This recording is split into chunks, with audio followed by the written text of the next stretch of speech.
Welcome everybody to Bitcoin Live on this Saturday afternoon for me, and welcome Feza to another podcast. It's been a while.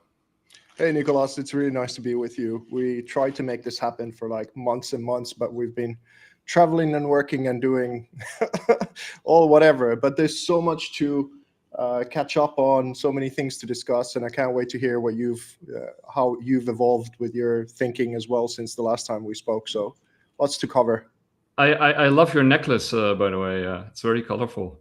Oh, you want to address the elephant in the room? Yeah, okay. Essentially, it's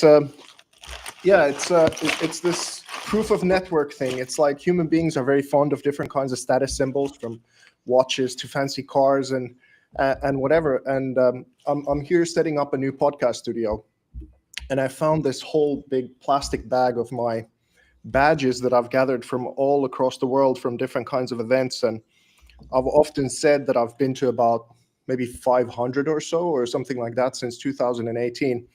And I thought, proof of attendance, maybe a status symbol that, I could wear for a while. But I'm starting to have like a lot of sympathy for people that wear like heavy gold necklaces or whatever. This is like really screwing up my posture, bro. So I'm gonna soon take these off so it won't become a clown show. But I thought it'd be funny to start like this. Yeah, no, I think that will definitely be one of our main topics to discuss, like, trying to fit in and ideological networks and belief systems. I mean, that's sort of where we always end up anyway. Yeah. But I mean, because for example, like it's a little bit disappointing and sometimes even a bit embarrassing or weird of how little engagement my social media gets. Same here. And that kind of limits some perception of being able to do things as well. So I kind of thought that if I wear these badges, people realize that my social media reach may be not the only thing that is going on here. And fortunately, if you do put a lot of effort and you go and see people in person, and not everyone's going to like you, but you find a very different kind of angle usually to life if you meet people. We're kind of social animals that way, that we now realize that quite often we thought that the proximity of the screen was going to be something that translates really well for us to be happy and networked and whatever, but that doesn't necessarily translate as well as we wanted to. And I think the more that we're going to go into AI, and AI is going to outsource the digital content and our screen time, essentially a lot of that stuff, then it's actually the physical that is going to get a lot more momentum and a lot more importance. These different kinds of closed circles, of trusted circles and things like that. And I find that fascinating. And that's why the phygital art, now everyone is all about the RWAs, and before it was NFTs, and it's kind of obvious to me that it's going to be both. It's going to be the scalability of the digital and the physicality of the things like this. I mean, you can't see the whole setup now because we're sort of sliced into this podcast view, but I'm really excited about the studio space as well. Yeah, I love your background. It's one of my favorite artworks that you got there. Yeah.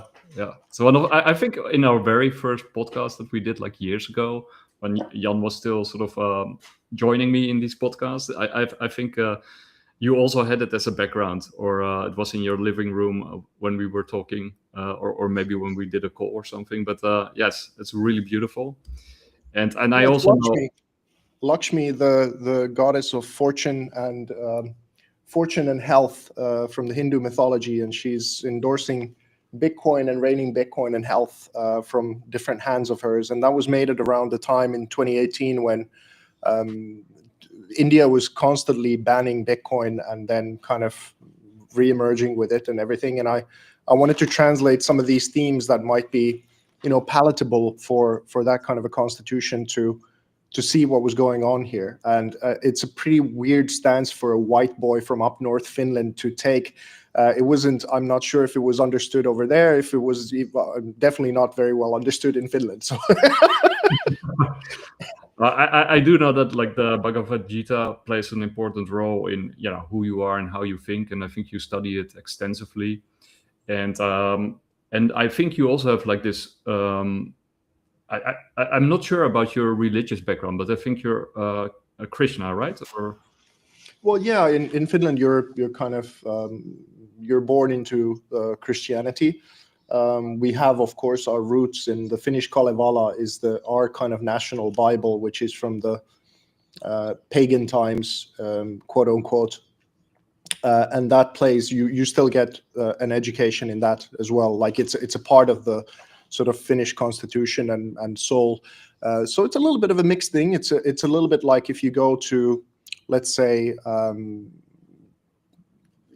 somewhere like Mexico, you'll find a mixture of the Mayan culture, and then you'll have these trucks racing around with Virgin Mary in them, like making a lot of noise. So it's a combat of different kinds of things. That is the Finnish thing. But I've resonated with India.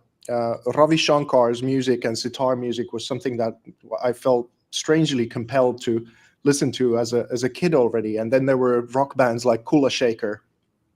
And it's not up until a few years ago that I realized that Kula Shaker's K album, which was something that I nearly listened to the bone, actually stands for Krishna. So there are many things that have sort of been bubbling to the surface. And then even in this picture, you actually have the picture of Jesus in both of these flowers, because there's a different perception of him in the East as there is in the West, and potentially a path of how Jesus might have gone to have his education in the East, Varanasi, India, to be specific.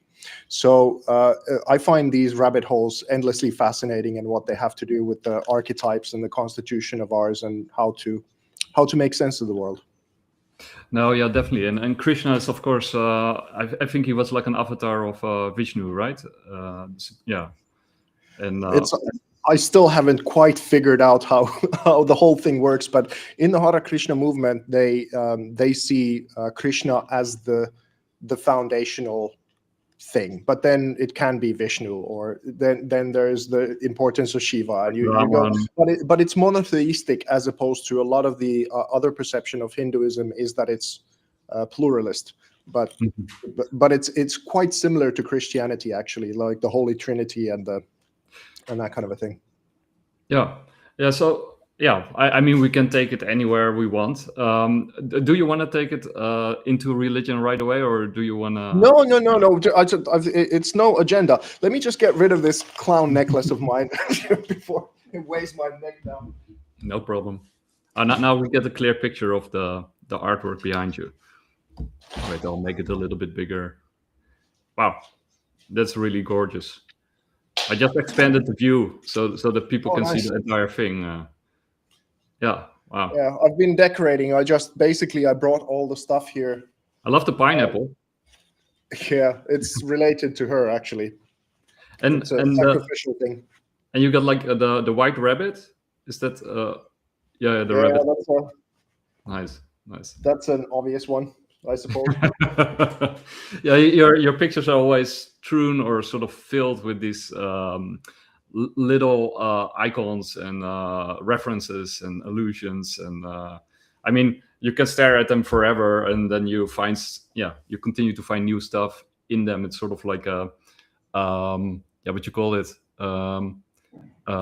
like a fractal, sort of, you see the little things in the little things in the little things, and I guess it's like life itself, right? It's a fascination, it's a curiosity, it's to discover what is meaningful, and that's actually a good direction of where we could take this, as in that I was watching, and I even rewatched it again, this Hidden Hands art documentary. It goes into art as well as architecture during the last 100 years of what's been going on in art, and how Mondrian, for example, was a very, very spiritual guy. And his patterns and shapes are gorgeous, of course, and iconic, and people instantly, even if they don't know the name Mondrian, they will kind of recognize the style of art. Dutch artist. Yeah, and he was deeply spiritual. He was a devout theosophy practitioner and kind of spokesperson for that, and was very fond of Madame Blavatsky, and as was Pollock, by the way, and many of the others. But that part of it was kind of curated out, because they were seeing themselves as doing world transformational magic with their art. They were trying to convey these spiritual ideas or realities from the metaphysical world into being more visible to our world. But then the First World War came along, and that was so brutal. I can only imagine what that must have been like. And then that part of art was kind of hijacked and became this formalism that is different shapes and things, but it's never allowed to really go to that depth of thinking that there's something spiritual or magical or esoteric going on. You got And some you got some sort of conspiracy theories out there that sort of think that the First or Second World War or both are like a great reset. Do you sort of subscribe or sort of resonate with that idea, or do you think it's just a natural occurrence and it was just a coincidence? And well, I don't think it's been, because it's been 100 years of the same, and it's always the if you look at something like surrealism and its psychedelic roots of humanity that span for thousands and tens of thousands, hundreds of thousands of years or whatever, and that was kind of made safe by, let's say, even Dali would say something like, I don't do drugs, I am drugs. And then he found his inspiration from the dreams or nodding off and this kind of thing. But are you seriously telling me that he wasn't doing psychedelics with all the surrealists, that were going on? But he wouldn't have become Mr. Chupa Chups, making commercial things and being in polite society if he would have been maybe honest about, at least one or few times that maybe he might have experimented with something like that. So there's a kind of what's the prohibition. So there's been a psychedelic prohibition going on for quite some time, and there's been a prohibition of spirituality in art for 100 years since Mondrian. Because what I found really interesting about the documentary is that he had these artworks that were kind of these androgynous women, this triptych, where they were. It wasn't like they were nudes, but not sexually portrayed at all. And they had these symbols and kind of auras behind their heads, as in that he was portraying how the human being is trying to achieve higher states of enlightenment, essentially, or empowerment through this spiritual process. And that curator in the documentary says that, these pieces are going to go on show. And then these triptychs are going to be staying in the basement, because still to this day, it's not very popular to talk about what the inspiration of Mondrian was, nor Pollock or any of them. So I don't think this is just a coincidence that it keeps being the same thing. But altogether, I suppose, because art and meaning are a very powerful tool, I think there's been a kind of a thing that meaning art has been censored for a reason or another quite some time. And you'll see that whole same thing going on actually now in Art Basel in 010, because you'll see it kind of like a casino pieces, or you'll see the same formalism thing like in Tyler Hobbs, and you'll see this champagne socialism going on. And I actually really liked from that kind of a Robin Hood perspective of what people did with the dogs, because it's just that what is left out from the whole thing that I don't find so brilliant, but in particular just his piece, the dogs pooping out the different artworks, it's kind of like redistributing wealth from the elite to the people who came there and might have gotten a ticket that is, all of a sudden worth someone's going to pay 30 grand or something like that for it. So it's redistribution of wealth in an unharmful way, kind of like aligned with, let's say, Robin Hood. And I thought that part was cool. And it's a little bit the same as in what Refik Anadol was doing with the Yavanova tribe thing, is that he makes an artwork and then that gets donated a lot of money, that gets, the Yavanova tribe some more forest in the, so, and I've tried to do similar kinds of things. I've never achieved those kinds of numbers for the people that I've, attempted it with. But I do like the philosophy. What I don't usually resonate so much with is that what was left out, for example, in that Jack Butcher's piece, that was this eternal receipt machine. Then the rest of it was pretty much a casino or this dead formalism thing.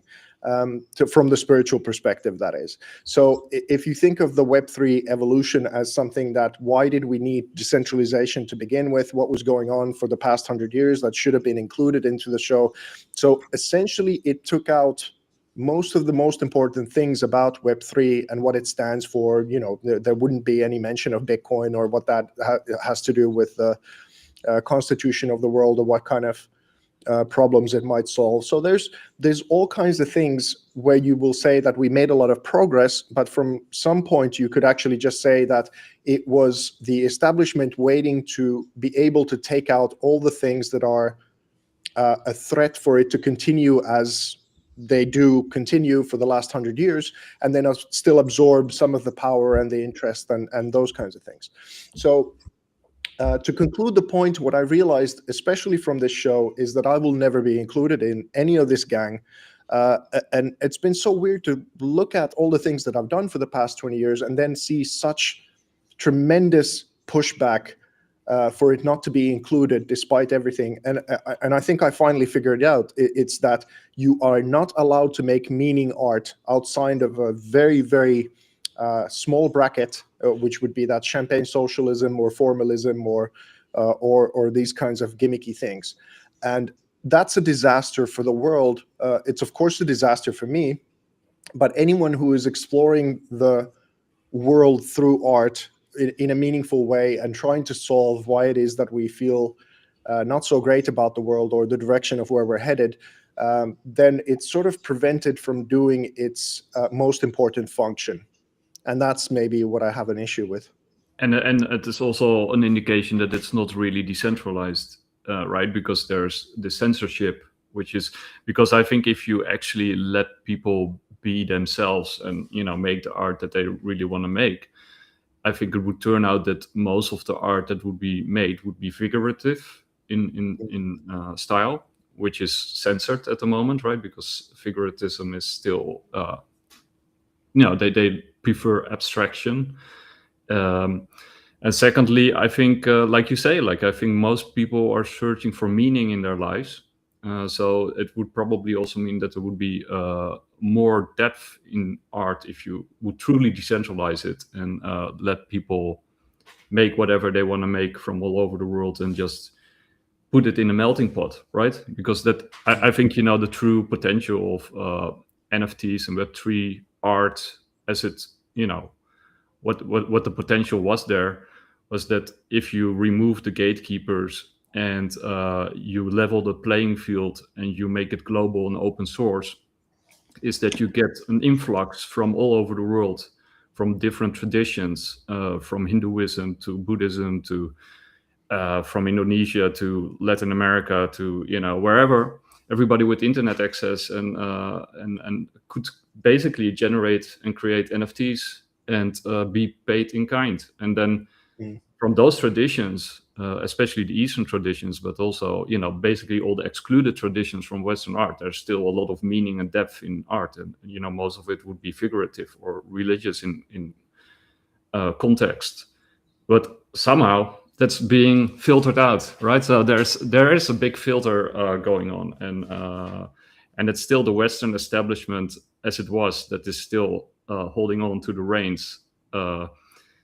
So that there is something going on there, right? So I think you're onto something, and it's also interesting what you said with Dali and Mondrian and all these early and also later great artists. That they were all, you know, on some kind of drugs, you know, from absinthe to psychedelics to, you know, you name it, and that you do have this sort of light version that's being pushed that is, you know, basically more commercialized or, you know, fits better with the, you know, public relations or public opinion and what people like to think. And but within religious traditions, there is usually some kind of drugs at the center of it, like soma in Hinduism, or wine, or at least a sort of wine in Christianity. And I mean, so or even in Christianity, I mean, the acai bush, which is very very filled in the area of the Moses and the tablets is full of DMT. So the burning bush and the DMT experience and those kinds of things, and whatever. There's and I think there's even another a book called something like the Christian Mushroom Cult or something like that. Yeah. That's a great book. Yeah, Yeah. you know, I actually I haven't read it actually, so. I read like the first 2 chapters. It is like sort of, it's not an easy book for people who want to read it. Like it's like dry. Like, you know, I like dry books, but if you're sort of if you want to have an accessible book, it's not like super accessible. It's sort of tough going, but it's super interesting because he has all these references and he has done his research. And yeah, it's actually, I found it via Jordan Peterson. I think he did. He referenced it a couple of times and maybe even interviewed the writer. I'm not sure of actually, but anyway, that's how I found out and bought it. And yeah. But there's so many different kinds of ways. I mean, ultimately, using different substances, or some people call it medicine, or whatever, is one way. But you could do it through breath work. You could do changing your consciousness through sports or meditation. You could do so many different kinds of things. I don't want to come across as just someone who promotes different kinds of psychedelic things. I don't, much touch them myself anymore. I had a period in my life where I found them tremendously helpful, and then as the channels opened, so to speak, and taking care of myself and being just grounded and having a steady drip of inspiration was better than needing like a hammer full of something. But to go a little bit back to what we were talking about, what's going on in the West, because there are some points, with regards to how media has now been kind of decentralized through the internet, and now some of the old dams are breaking of what you're allowed to speak about and what you're not allowed to speak about. And Gen Z, the Zoomers, aren't having any of the boomer shit anymore. They're going in such a different direction. The starting revolutions. Yeah, and that's sort of quite an interesting thing, because altogether, I think one unifying theme has been that the Western male and white males in particular have been seen as a problem in so many different kinds of ways, and you. From the insular American point of view, people have even said that white people don't have any culture. These ridiculous, redundant things that have been repeated to death, that I think they've finally reached their point where now there's an appropriate pushback to kind of like reclaim some of the territory and what you're allowed to speak about and what you're allowed to be concerned by when you're looking at your own home turf and things like that. So that's a particularly interesting time, and I think that will be quite reflective also on our art, what kind of art people are going to be making and what's going to be supported. Because in our conversations previously, many times it might have come across like, Vesa is just complaining about this and that, and isn't the world going not his way, and blah, blah, blah. And to a certain degree, that's been true, but it's in reality, I've been betting the opposite for 20 years. I've been making meaning art for 20 years. I've been, like I showed the badges, I've been showing up and coming to talk to people and kind of like trying to figure out what's going on and what would be useful. And I think, from a certain perspective, maybe the boomers were the most indoctrinated kind of generation up until then. And then Gen X, which I'm a part of, kind of skipped a little bit of it and were one hand in digital and one hand in physical kind of thing. And then millennials, again, were hit by such a wave of what I could only say is like non-reality, that they kind of got usurped. And now you have kind of the boomers and the millennials are high-fiving in their bubble, and then the Xers and the Zoomers are kind of like going like, yeah, we get you. It's like, we understand how badly you've been screwed over.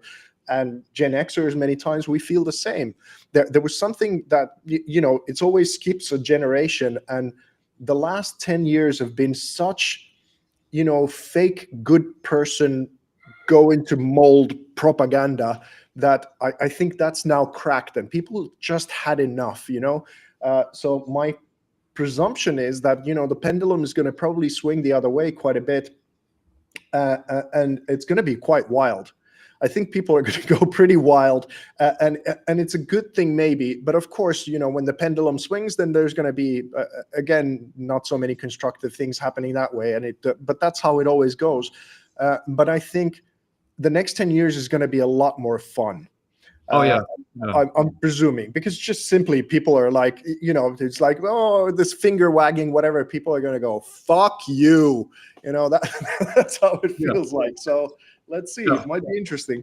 No, but I think you're onto something there, right? Because when you look at the fourth turning, the book, from how it's you got like the GI generations was basically the most indoctrinated generation. Like they had to fight these wars, so they were indoctrinated. If you see all those indoctrination videos about the war going on back then, it was clearly like, these are the evil people, we have to fight them.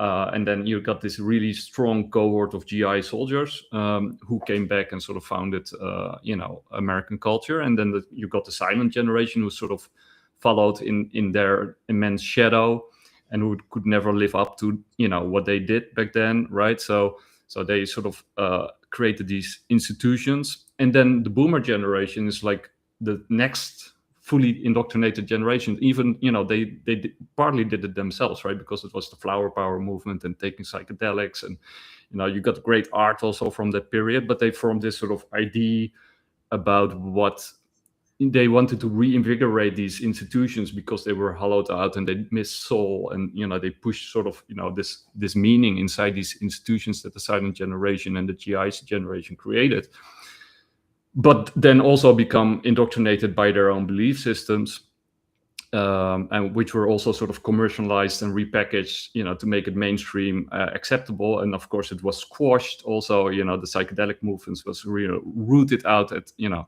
in quite a rough way, as if they were almost scared for this new open-mindedness that was around the corner, and the demonstrations against war and this nuclear disarmament and all that kind of stuff, which was also part of the boomer generation. And then you got the Gen Xers, and the Gen Xers are, of course, individuals, right? They are sort of left with the mess as these institutions break down and fall apart, and crony capitalism takes hold, and we move towards socialism as the system collapses in on itself, and then the whole thing start over again. And I think with the millennials, it's interesting because technically, if you believe in the fourth turning cycles, the millennials would actually correspond to the GI generation. So my take there is that in as far as we are being manipulated from above, and I do believe in that's the case. Maybe there's also natural tendencies, of course, in culture, and there's like a historical natural progress or organic progress. And I think the manipulation from above is actually part of that organic process. I think it's because sometimes people see that as sort of counterpart. But I think if that's the case, then these people from above recognize that they are the new GI generation, and that system has to be rebuilt, and these institutions have to be reborn. So then your objective, being an elite, would be to massively indoctrinate that generation, right? Because they will be your next builders, and you don't want them to sort of get the wrong ideas, right? So the millennials need to be fully indoctrinated, right? If you're an elite and you believe in this fourth turning cycle. Well, one thing that I've been pondering just now, the late few days. I made one video, but I was too rushed. I didn't have enough time to really think it through properly before recording, so I deleted the recording because I'm still sort of mulling it over. But I think I've thought about it enough in order for us to talk about it a little bit, if you don't mind. Yeah. It's because just this whole thing that we've pretended for quite some time that class doesn't exist and we're all equal, and all of this kind of rhetoric that has been going on. And of course, class didn't go anywhere because, still there's so many people now that if something breaks in the house, there's no reserves to fix any of that refrigerator. And then there's now all of a sudden people who have mega yachts as the support yachts to their supreme yachts that is just a storage for their toys. and you go like, yeah, we're all equal. What the fuck's that mean? That doesn't.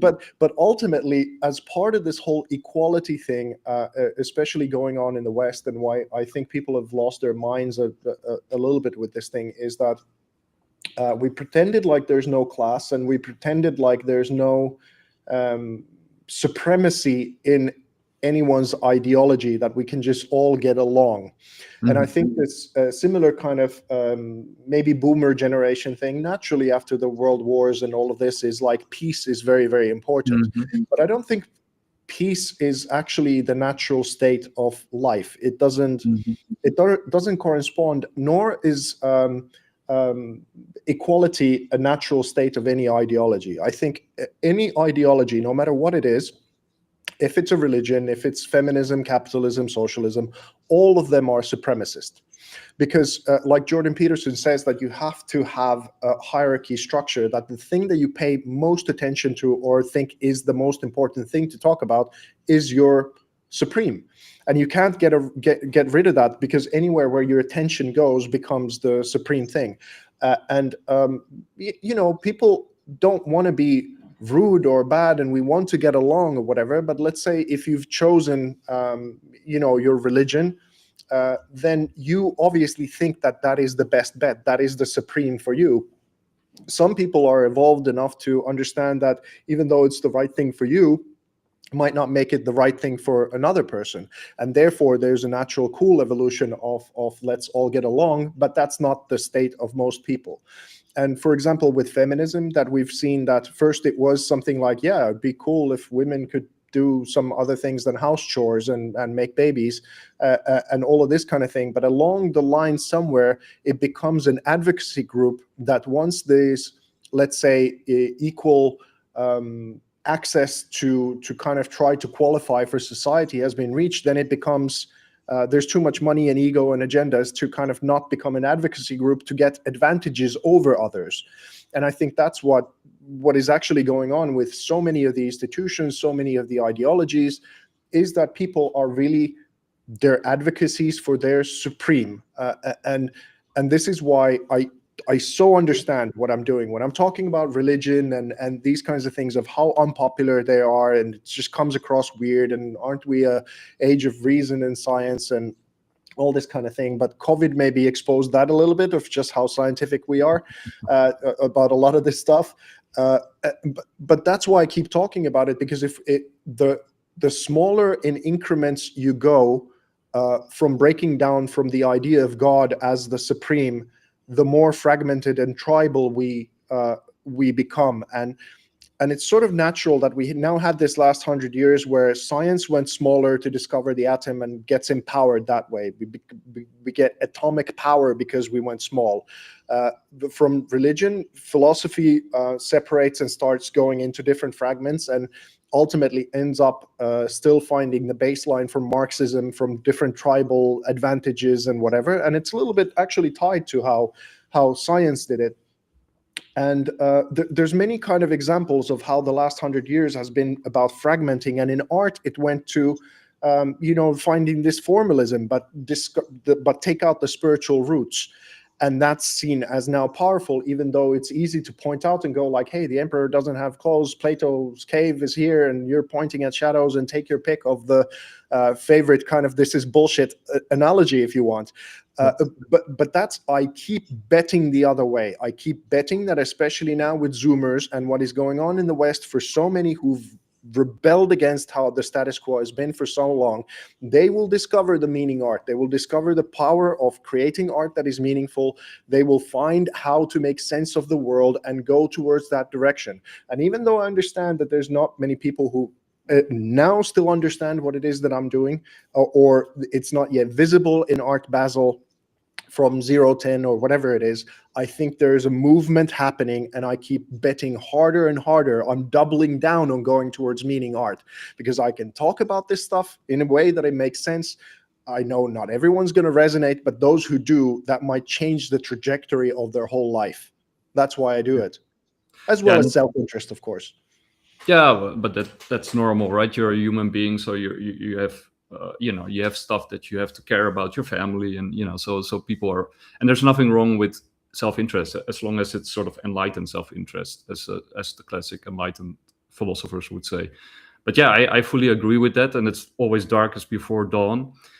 And some people say tough times make great art, but I think also after tough times, tough times also create great men, and they reestablish and create these new institutions, and then this art that was born in this sort of transition period will shine through in these new institutions that will be formed by sort of the rebelling generation. Because as you pointed out, like the system is not only financially bankrupt, but it's also institutionally and spiritually bankrupt, right? I mean, they bankrupted everything. It's completely hollowed out, and it needs to be reset. So I think you're absolutely right. And also with the fragmentation, right? I think most of the great artists in the 20th century were actually focused on alienation and how spirituality was sort of distorted and disfigured, and they found sort of meaning in they created meaning in their art by sort of focusing on this disfigurement and distortion of meaning. Like Kafka, for example, the Kafka novels are brilliant and beautiful, but they're very sort of like disfigured and disformed, and it's actually in the ugliness that the beauty shines for. It's sort of a reflection of the ugliness of society. It's like a monad that is sort of reflecting this fragmentation, as you call it. And most philosophers warned and pointed to the fact that we sort of have to relink meaning and philosophy and science, right? Science without philosophy is blind. So sort of the direction of positivism in the early 20th century, and then later on scientism and people like Dawkins there's actually many, but they sort of they took the soul out, right? So it's directionless. It needs to be re-anchored, and I think also to tie it back to Bitcoin and this revolution that we're in, because that's the way I see it. It's actually like I think that's also how you see it, and we are actually seeing it with Gen Z, because Gen Z is doing what the millennials should be doing. So maybe we skipped one, but this Bitcoin revolution, if it really pans out the way that we hope, what Bitcoin does is it broadens your time horizon, right? So you're starting looking, instead of like the immediate present and gratifying your needs, it actually allows you to extend your time horizon. And by extending your time horizon, it also extends your consciousness, right? You start caring not only about yourself and your own ego, but it also allows you the room to breathe and to focus on the stuff around you and on other people, right? And the needs of other people. As you sort of as your money becomes more valuable instead of less valuable, and by focusing on yourself instead of things outside of your action radius, it sort of creates stronger individuals, but also it lays a foundation for a much more for a society or a culture that's much broader minded and that looks across longer time horizons. I think, for example, when you look at the pyramids or these great times in the past, right, they are established by strong or hard money or sound money or whatever you want to call it, like gold, for example, which allows them to build these gigantic monuments and these great pieces of art, because their time horizons are just much broader and bigger, and they have more room and scope to do this. While our time horizon is sort of shrinking to Weimar Germany levels, where people have to go through the treadmill faster and faster, and two breadwinners can't even keep a family together. You basically need like more dependency on the state to keep things going. And mass produced object like NFTs were. I mean, all beauty, all meaning, all everything stripped away to be a part of a monkey tribe. And now that they've, remember how, and it forces tribalism, right? It's also for tribalism and sort of locking down, because you did this great thread, which is actually one of my favorite threads which I also wanted to talk about, where you sort of talk about how fear actually lies at the root of anger or Mm. hate, and that you can't see fear, because fear is always anger is always the reflection of fear, right? So you will never really see fear, but you see sort of actions of people that point towards fear. And Ernest Becker would also agree with that assessment, and that fear is actually sort of the fear of missing out, but also sort of the idea that there's a discrepancy between your income and those higher up, and especially as sort of as the middle class gets eroded, then the fear expands, and sort of these ideologies that take hold of people because they're fearful, right? And that's also where the anger and the resentment stem from, and the envy.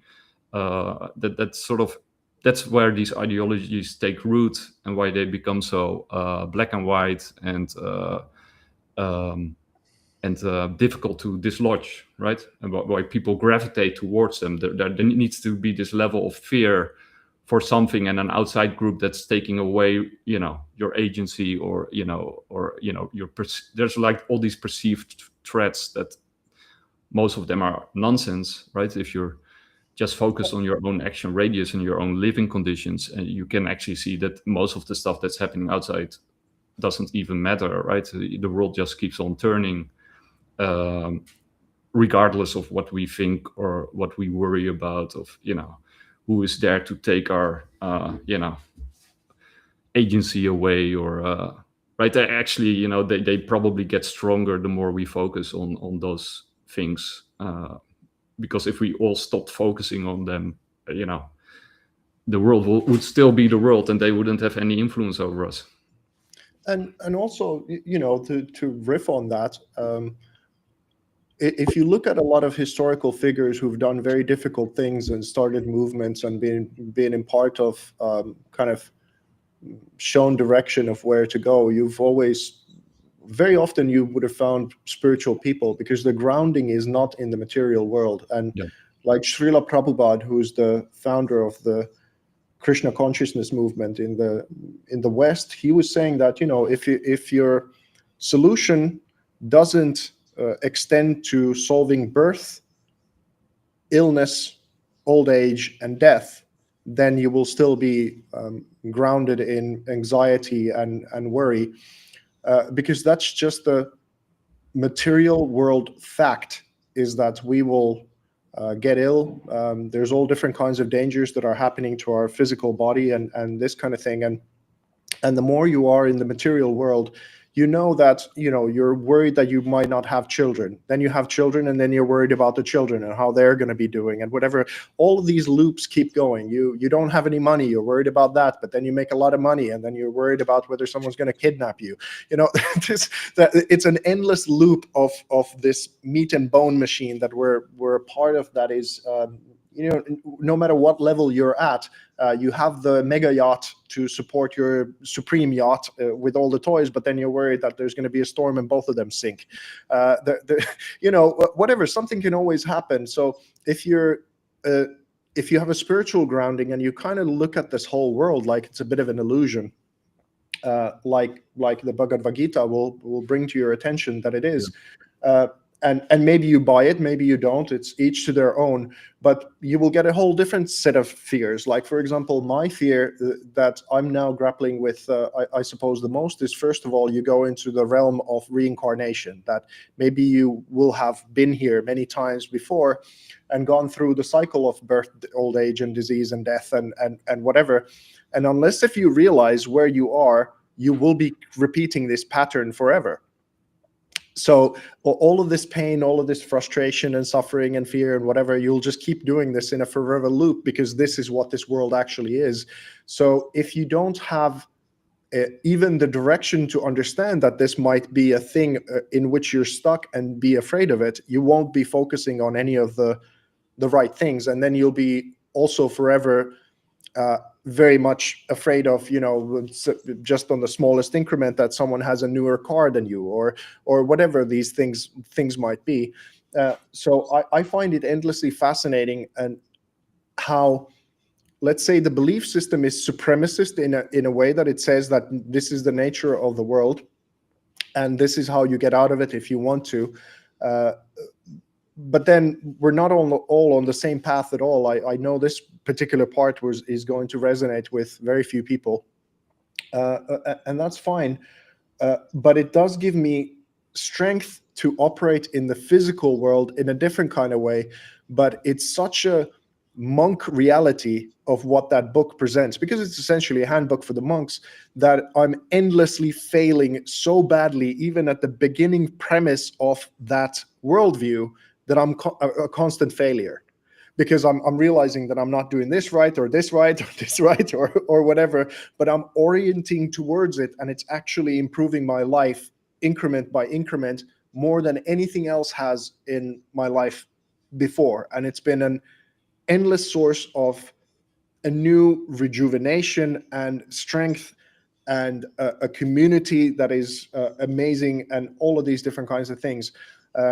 But still, I'm just wishing that there would be more people who will turn towards looking for solutions from those kinds of realms. And my art is maybe a portal towards things like that. And I think ultimately, the more grounding we would have with people with those kinds of principles in mind, I think the better we would get along, actually.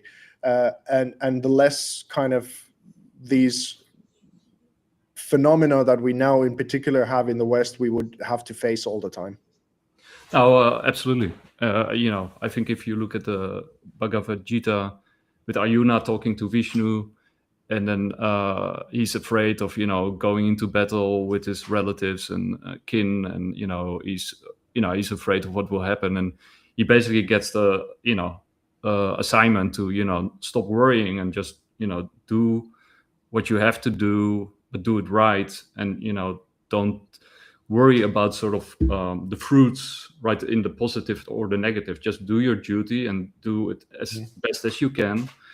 And that in itself, it's basically also the Kantian principle.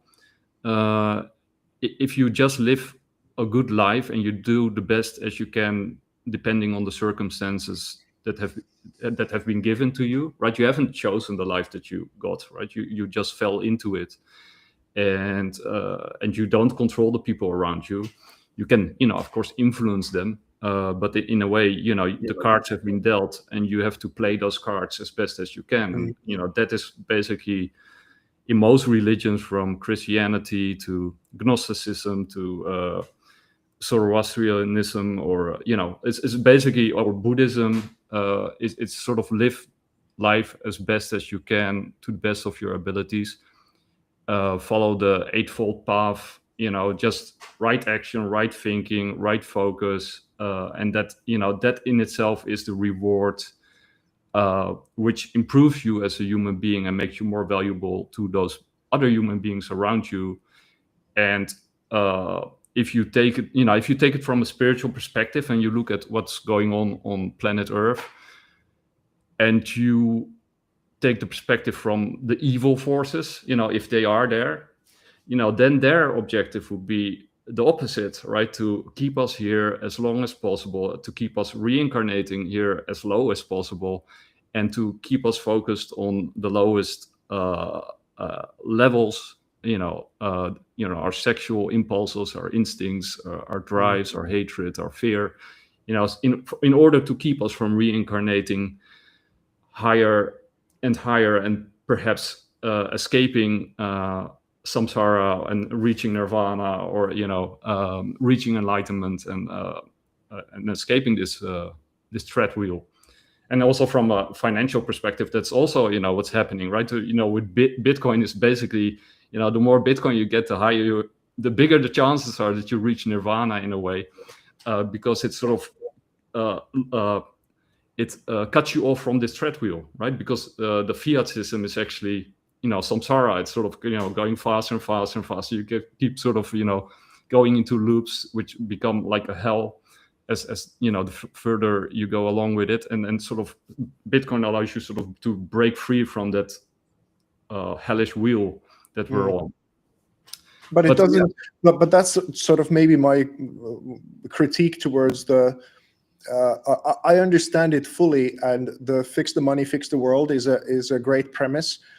It's certainly a good start towards something, but it won't fix birth, No, old no, age, no. Yeah, no, that death, don't. and that's maybe Yeah, where yeah, it goes a little bit overboard. Is that if you make yeah, Bitcoin the supreme, yeah, then that there's an yeah, issue there, because it's still a certain kind of tribalism that comes with yeah. Bitcoin. Like, for example, I always have this struggle when I'm talking with Bitcoiners, because and I'm not referring to you, obviously, but many times I find it that in relation to the Ethereum community, that is for the most part, a part of the boomer and millennial culture, Mhm. it seems, then the Bitcoiners are maybe in that more rebellious bunch and really philosophy driven, and they're very smart and understand the kind of relationship with money and society, and what the printing does and all of this kind of thing. But when it comes to digital creativity, I hit a big wall, because Bitcoin can't do so many things as a chain for digital culture and its authentication. And we've talked about this many times, but then when you say something like, I understand the problems of Ethereum, and you just might end up with a dead hash that points nowhere with your thing, but then there are others, like, let's say, Internet Computer Protocol, that is trying to solve the problem of that 4 GB file going on chain and being authenticated as a receipt machine this way. But then all of the Bitcoiners will say that that's nothing but a scam. And you go like, well, Bitcoin can't do this. A 4 MB file put on chain is like nothing. It doesn't do anything for me. And that would cost me, I don't know now, like $9,000 just to make a receipt. Is Yeah. that fucking sustainable on any level whatsoever? Of course not. So it's like, if Bitcoiners would also just stay in their lane in that way and allow, let's juxtapose it this way. We needed the receipt technology a long time ago, and now we use receipts like, okay, you go to the store, you buy some food, and you get you bought a bottle of water, whatever, blah, blah, blah. And that's a receipt technology, and Bitcoiners don't go around calling that receipt technology a scam all the time. It can be, quite useful, but it's left out of the conversation. So let other people try to come up with a receipt technology that is on chain and actually solves the problem of ownership if Bitcoin can't do it. And you don't have to piss off very smart people trying to solve problems in the world by just calling everything else a scam apart from Bitcoin. I just don't understand why the fuck they have to be so retarded about that part of it. Well, I think it has to do with now. Look, first of all, like what you said, like at the Sorry, beginning of, Bitcoiners, but there's no other way to say it anymore. I've been saying it 10 years. no, I but love I think, Bitcoin. I love you guys, whatever, but just get with the program already. yeah, no, but it's like what we talked about, like with religion and ideology and every belief system, you get like a supreme, right? And you get a hierarchy implicit within it, and you get good guys and bad guys, and in and out group, and esoteric and exoteric information and knowledge. But one of the things, of course, what you also get is priests. Priests in every ideology. You got the high priests who are gonna tell you what's what, and what you can't, and what you should do. And the way that I sort of look at what you just described with Bitcoin is very much like with Protestantism, right? Because because you had like Catholic, they were sort of reacting to the Catholic Church, right? But you also had this reform movement from the Catholic Church, which was actually kind of interesting, right? Because it was pretty open, and they were trying to sort of meet the demands from the Protestants, to sort of to be more inclusive and more open.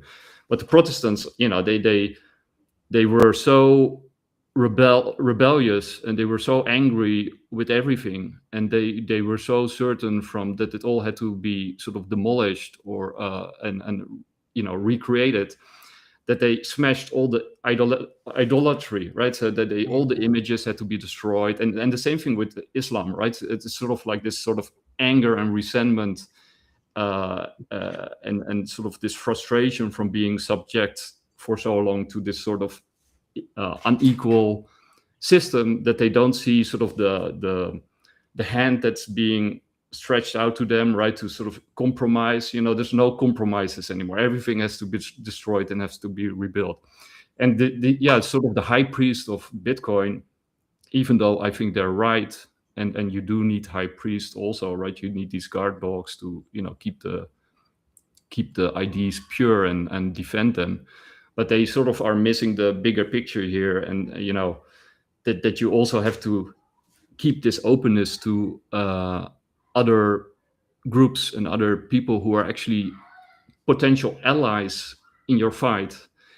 Plus, you can't all do it by yourself, and all those things that you just mentioned, you know, will have to happen, because Bitcoin can do a lot, but it can't do everything.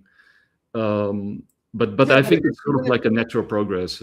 It's a natural element of the revolution. yeah, I suppose it depends a little bit of what you mean by natural, because I made this tweet, and the video that I deleted and not yet published because I didn't quite have it organized well enough. But it was that essential thing, and I think you'll love this. We haven't talked about it this way before, but it's if you look at the Keynesian economics versus the Austrian economics. Austrian economics is naturally emerging, self kind of organizing and all this kind of thing. And Keynesian is the boom and bust, and people have to be controlled and coerced and this kind of thing. Then you go to Freud. Freud is very much aligned with the Keynesian economics, and Jung is very much about the Austrian economics. It's the Jung naturally emerging, symbolist, spiritual, connected, or whatever. And Freud is very much kind of the human sexuality is a problem and repression, and therefore we need to be controlled and that kind of thing. In art, it was the Vienna Succession and Gustav Klimt, and because, you know, if you look at my work, a lot of it from the body painting things and the Census series, it's very much aligned with Klimt. It's that naturally emergent, there's an eros, an essentiality to it, but there's a spiritual transcendent something that is going on that is not to do with the corporal body, but something that is beyond like it.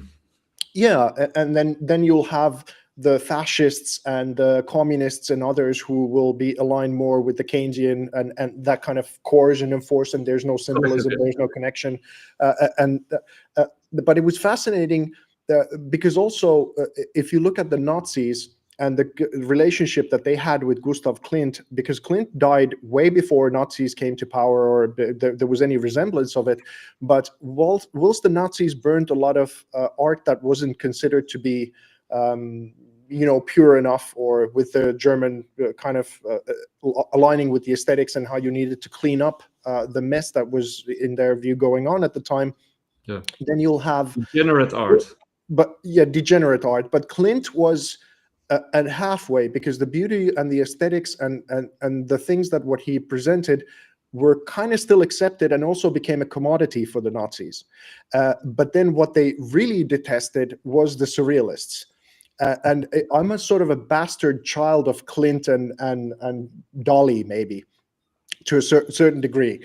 And so there are some things that the art world would see in my Census series or the body painting stuff that is aligned with very much the surrealists. That's something that the Nazis would have hated, but Klimt was left into this halfway house a little bit, because some of the things what he was portraying is this kind of purity of soul and individualism and transcendence. But some of that was hijacked by the Nazis to serve the purity of the German kind of lineage and those kinds of things. The transcendence. Yeah, the transcendent. So, but Klimt would have been very much an individualist and a transcendentalist. I don't think he would have aligned with the Nazis a lot, but he was still now then made into a figure of ambiguity because of some of the adoption into the art world. But it's that thing that started already happening in the First World War, or arguably you could go all the way back to the perceived separation of state and religion from the French Revolution, and those kinds of the powers of resentment and human empowerment and getting God out of the picture and whatever. So it's I now talk about the 100 years of what's been going on, but essentially you should really go back to the French Revolution if you want to get to the roots of a certain direction in art of what's been going on. But then you can go as Cain and Abel as you want with the resentment and the human empowerment ideas. Or and then, a resentment is of course a human element. It's just part of humanity. Who we are, right? So it's sort of it's like what Jung says. Like you have to incorporate the shadow, right? It's by not incorporating the shadow that you start projecting all the evils outside of yourself, and then creating all those evils by not. Making realizing that you are part of the problem, and that you have to basically sort of conquer yourself, or or keep your evils in check by recognizing that they're part of who you are. But yeah, I totally agree. Like and talking about not incorporating the shadow, like the French Revolution was like the prototypical the prototype of not doing that, right? Because the French Revolution, it was sort of projecting all the evils in the world outside of themselves, like Jacques Rousseau also did. Like human nature by itself is wonderful. With Candide, like if humans are just left to themselves, they would be wonderful human creatures without any evils. And it's like the evil society that corrupts us and makes us who we are. Right, that is also the leftist mindsets, right? It's very Rousseauian in its thinking, by sort it's of very authoritarian. It's maybe to finish what I kind of wanted to say in the long run that I just did. And sorry to interrupt you, but I just really want to remember this: that you are, and why we get along so well, and why our conversations naturally flow, is that you're aligned with the Austrian Jung, the kind of Vienna succession, this kind of naturally emergent symbolist, allow the individual and the thing to. I do like Freud. In a I'm not saying he doesn't have any value, but if I have to make a choice between Jung or Freud, it's pretty obvious, right? So we can talk about these massive movements, but it's like the woke is the same authoritarianism that the Keynesian thing is very much aligned with. And in this way, and I know this is going to piss off a lot of Bitcoiners, but in this way, we do have to make one distinction, right? Keynes himself, Maynard Keynes, he was like almost the opposite of neo-Keynesians, which sort of took his ideas and turned them into like a system, because he was very sort of open and flexible, and then he changed his mind a lot, and he was also for gold at some point. He was kind of unstable character, I think, but basically we're talking about neo-Keynesianism, which was systemized. I got it. You'll know it better. I've read some of it, but you'll know it much better.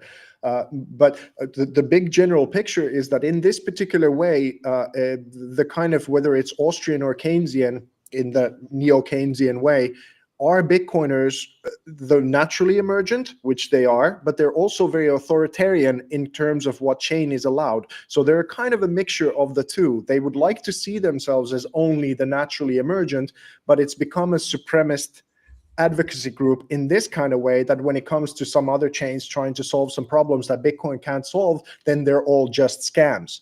So and I know that is probably an uncomfortable position for them, but if you follow the logic of what is going on here, it's the authoritarian side of Bitcoiners that is really standing in a lot of progress for them to be even more widely adopted, because very smart people are kind of banging their heads up against these authoritarian Bitcoiners, and it's not good for anyone at this point anymore. I think we should be able to move past that part of Bitcoin soon. Yeah, I think you might actually be onto something there, because if you stick with the Protestantism analogy, right? It was reacting to Catholicism, but you got like the Contra-Reformation, right, and the Renaissance. And basically, they got squashed by Protestantism, right? Because basically there was a rebirth going on in Europe, because the Catholic Church recognized, because of the pressure from Protestants, that it had to change, right? Because the pressure was building, and if they didn't change and if they didn't open up, they would be squashed. And basically the Protestants, threw out the baby with the bathwater, right? And that's. I think you're right that there is this danger by the high priests of Bitcoin that they might accidentally or on purpose throw out the baby with the bathwater, right? Because not everything in the current system is evil or bad or corrupt, of course, right? We're also part of that system. And then you start doing what the Protestants were also doing, right? Just like the French Revolution, they also didn't do Carl Jung. They also sort of projected all the evils outside of themselves and became very repressive and very authoritarian. And you also had this big fragmentation going on in Protestantism, because with the destruction of the hierarchy of the Catholic Church, you got like endless, never-ending sects of new Protestants. Like how many Protestant groups are out there, I don't know exactly, but you got many as sort of the landscape splintered and fractured, and it created. I think it's at least 26,000 sects of Christianity from the root or something like that. So there's a lot of narcissistic fragmentation going on.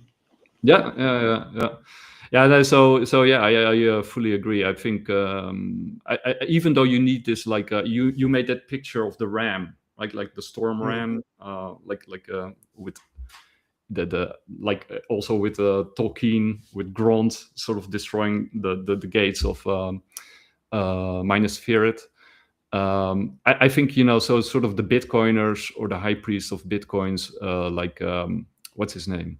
Max Kaiser, whom I really like, actually, and there's a lot of others, but Max Kaiser is, I think, like the prototype of sort of a high priest. He even preaches it as a religion, right? He keeps making the analogy between Bitcoin and a religion, which I think is correct. But you can turn religion into something very dangerous if you sort of.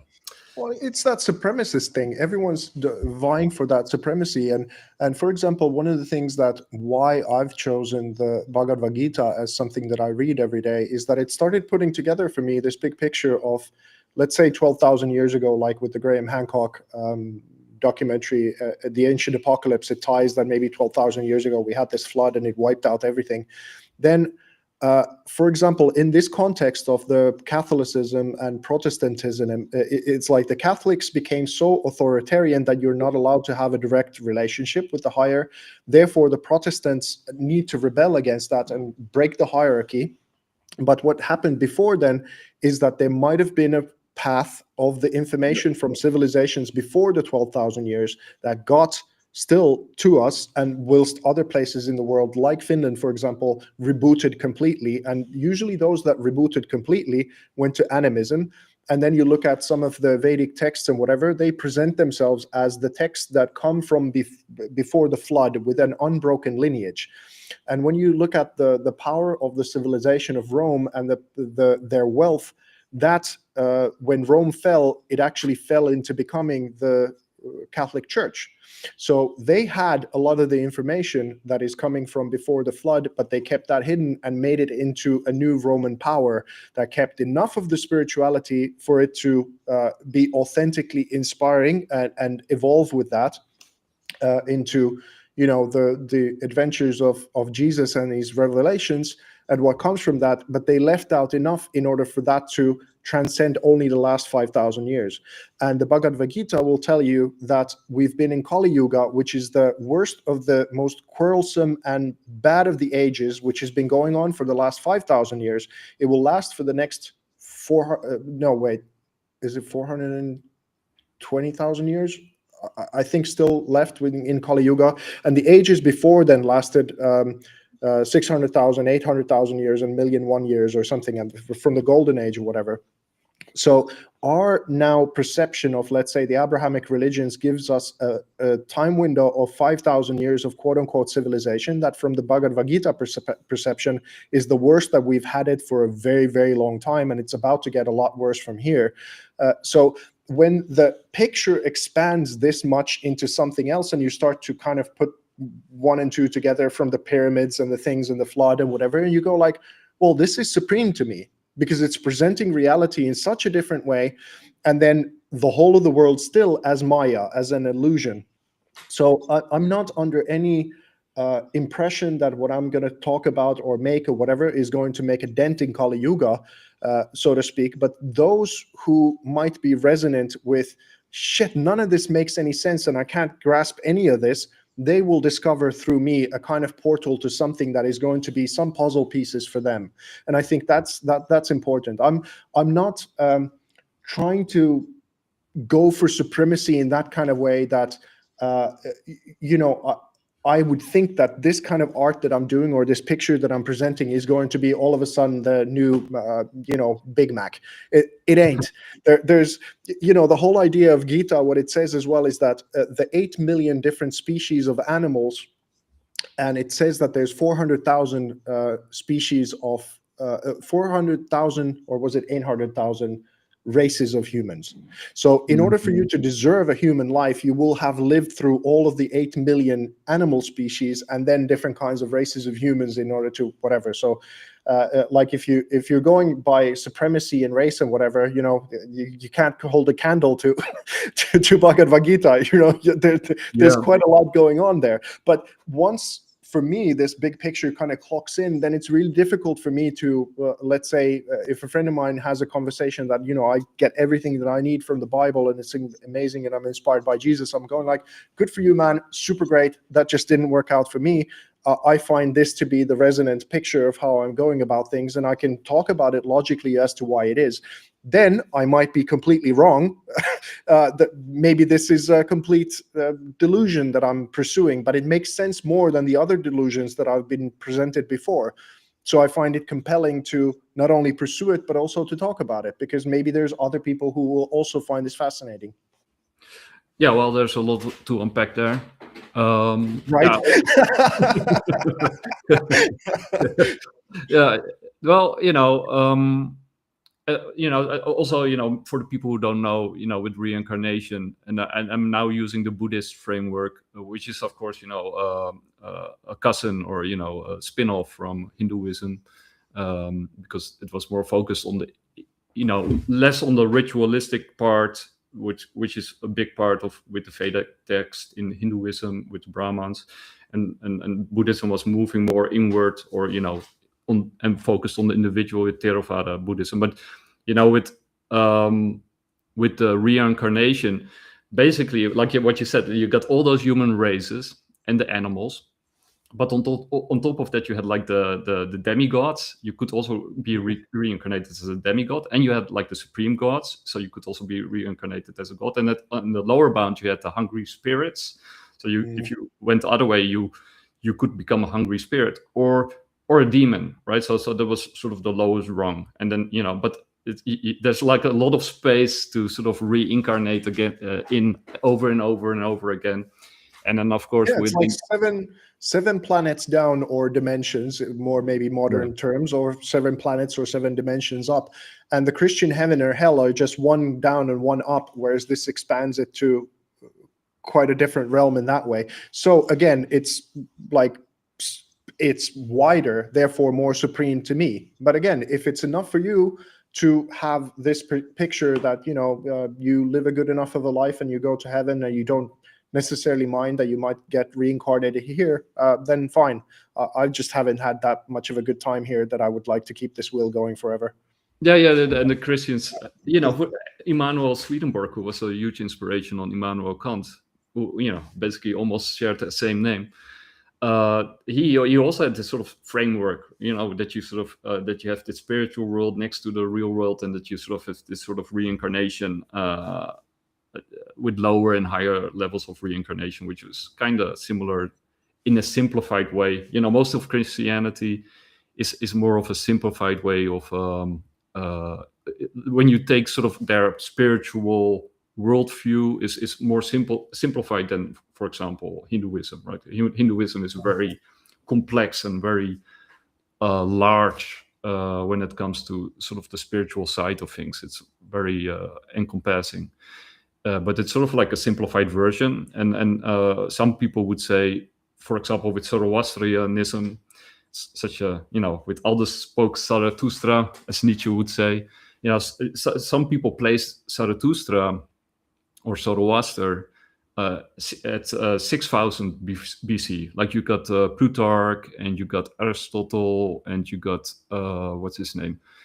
Some of the Greek and Roman historians that actually place Zoroaster like 6,000 years ago, instead of like, I think officially he sort of lived 1,500 or 1,200 years ago.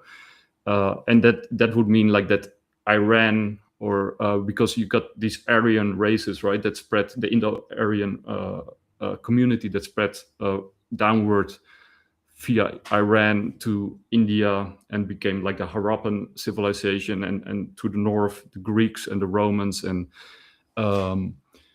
that's maybe Zoroaster was sort of the one of the founding spiritual leaders of this whole group. And perhaps his so basically what I'm trying to say is like, you got and Mani was like the enlightened Buddha, right? So because Manianism spread through the Silk Road to the north, and then and Jesus was there also, like a disciple and a spiritual, but also basically a Buddha. So there's a lot of these rabbit holes, and I'm sort of sidetracked. I was trying to make a point, but I got so sidetracked that I forgot what the point was. But I think what you said about the Roman Empire, and it's interesting. Sort of my take with Graham Hancock.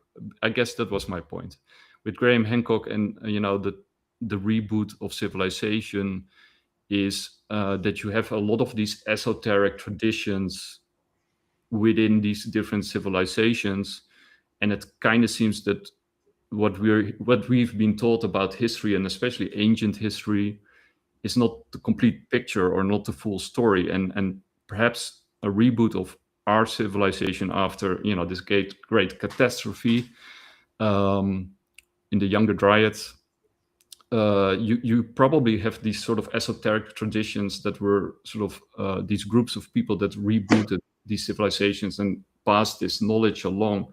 And then you have such certain civilizations that share this information and make it sort of mainstream in their culture, and other traditions that sort of keep this information to themselves for the elites, and give like a simplified or a more controlled version for their society in order to as an operating system, so that they have the full knowledge to exploit, and then the society has like a simplified rip-off or reflection of that. And I think Blavatsky and what we talked about at the start, like Mondrian and Klimt and the Vienna cycle, right?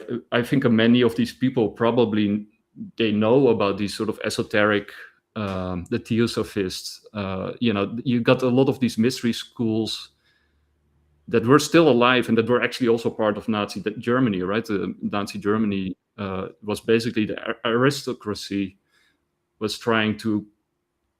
They saw the danger of socialism from the East. And socialism, of course, is very anti-religion. They destroyed so many churches, and in China destroyed so many temples, and it's a terrible shame. And then you got state religion, of course, but the Nazi aristocracy saw sort of the danger of sort of this extreme atheism that was coming from the East, and they sort of built Nazi Germany as a bulwark against that. What they perceived as a danger for themselves and for these sort of esoteric knowledge and traditions, which played a huge. But it's still the same, because it's like from the Judaistic tradition, Jesus is seen as a threat and he's seen as a heretic, and his power, or then it's Buddha emerges to counter the sort of corruption of religion, the God thing, and then blows it apart completely, that there is no central figure. So Buddha is the great decentralizer, and Krishna the centralized power, or socialism towards the heavens. It's all of these things are constantly battling. And this is what I kind of mean, that there is no peace on earth, because none of this is geared up for that kind of a thing. I just resonate a lot because what I said about Christianity there, and why I still put Jesus on a pedestal and think he's a very important figure, is that he's aligned more with, again, let's say the Austrian or the Jungian or the thing, because it's about the personal relationship with God. And for anyone who feels like they have a personal relationship with God, all of the other things are nonsense, because it's just important that someone has that. And in that, I'm very kind of pro Jesus, I would say. It's just, for me personally, things started clicking a little bit more through another route. But it's that external force that you have to believe this or be that, and it results into this checkout culture that people, you are either authentically inspired and in pursuit of the muse or this kind of thing as a person, but especially as an artist. And if you don't have that freedom to pursue it, you cannot be an artist. You can pretend to be an artist and be, whatever form, this and that. And if you just fit into some slot neatly, that then makes you money and it's more fun than being an accountant, then sure. But that's not what this thing is about. If you want to pursue the core of why you might want to become an artist to begin with. And I want to keep that part going. Whilst simultaneously, it's increasingly feels dangerous to talk about things openly, because let's say the Scandinavian protection bubble, that was our Gen X's and maybe even millennials, kind of the atmosphere where we grew up in, and a lot of liberty to at least explore ideas. I think that's pretty much gone now. We completely live in a new world now in 2025 than we lived, let's say, still in 2015. But the last 20 years have eroded the constitution of our foundations to such a degree that, it just feels like a very different place. But much like you were saying, and the thing of what I had before is, like, even in the Bible, it says 365 times, which I think is fascinating, that it corresponds to the days of the year, that enough times the Bible says that do not fear. And it's that push and pull, fear is the mind killer type situation that, I just hope that we get these wild, cool years and people are going to more authentically pursue themselves rather than this conformalism that has been so prominent in the last 10 years. It's been such a boring time from that perspective, and uninspiring. And I agree with you completely that Bitcoin is a large part of that sphere of solutions towards it. But I just don't think that just by fixing the money, you will fix the world. No, I think, the way I see it is very much like what you're saying. And I also think, it was good that you brought us back, because we were on a complete sidetrack there. But for example, what you said at the beginning, like, there's this tolerance in the Western society, right? And we're very proud of being tolerant people and open. And I think that's, created like the success of Western society in general. But, in sort of after the boomers, and especially with the millennials, it sort of turned into the intolerance of tolerance, as Slavoj Žižek would say it. Like, that everybody has to be nice and everybody has to be friendly, and if you don't get with the game, you're an enemy and you're a danger and you have to be excluded. Which is kind of funny, because they're preaching like diversity and inclusivity and etc. But if you don't fit the mold, you're excluded and you're a danger and you have to be stamped out, or re-socialized or re-schooled or re-educated. So they're not that tolerant, right? There's a level. There's a limit to the tolerance. And I think the same with Bitcoin and what we talked about before with Protestantism and the Contra-Reformation and the Renaissance, right? I think Bitcoin is a great teacher, right? If that's what we spoke about in our last show with Fry on Sunday, which was a great show, actually. It's also, about Buddhism and Shintoism. But it sort of teaches you to be humble, right? And it sort of teaches you that one Bitcoin is one Bitcoin, and and the rest doesn't matter, and that you start saving. It's a sort of savings technology, but it's much more than just a savings technology. But basically, what I'm trying to say is, like, it it's like an ethos, right? If you actually it teaches you an ethos which is very similar to Stoicism, and Stoicism is actually kind of probably related to Buddhism. Buddhism is related to Hinduism, and and this, and so we make the circle round again. But it sort of teaches you to be to focus on yourself, right? And by focusing on yourself, and which was also what Jesus teaches you, right?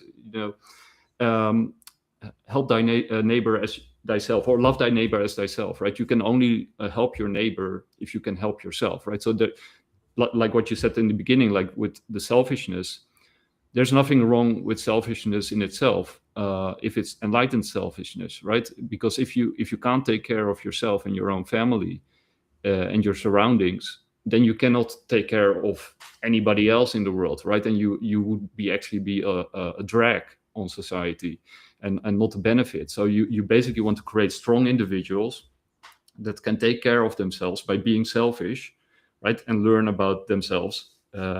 And then, as you create stronger individuals, then you get a stronger society, and then you get good institutions, and you get an outward and open civilization that is not afraid of other influences because they know themselves, right? So if you have if you have a civilization that's very scared of the outside world, and they exist too, then you get a very angry and fearful and aggressive civilization and or religion, and that's not the way to go, right? So, but I think with religion, there's some people in a religion that really focus on the institutions and the outside and the rituals, and they are, I think, the more fearful bunch within the religion, right? Because they're really focused on the boundaries and setting boundaries and guarding the boundaries, and making everything clear cut, labeling everything. And then you got like the spiritual insight of a religion, the mystics and the teachers that are actually more that are basically the beating heart of a religion. And I think there's, of course, a back and forth between those two, and you need both of them, but they need to be connected. As Ian McGilchrist, I'm a big fan of Ian McGilchrist, and I think you need both the left and the right brain hemisphere to work together, and then you have a great society. But the problem is that it keeps getting out of whack as you got this escalation going in history, but also in each person. And it's very difficult to find the balance between those two things and keep the balance, because it just keeps getting out of whack, either because of the individual or because of the outside circumstances.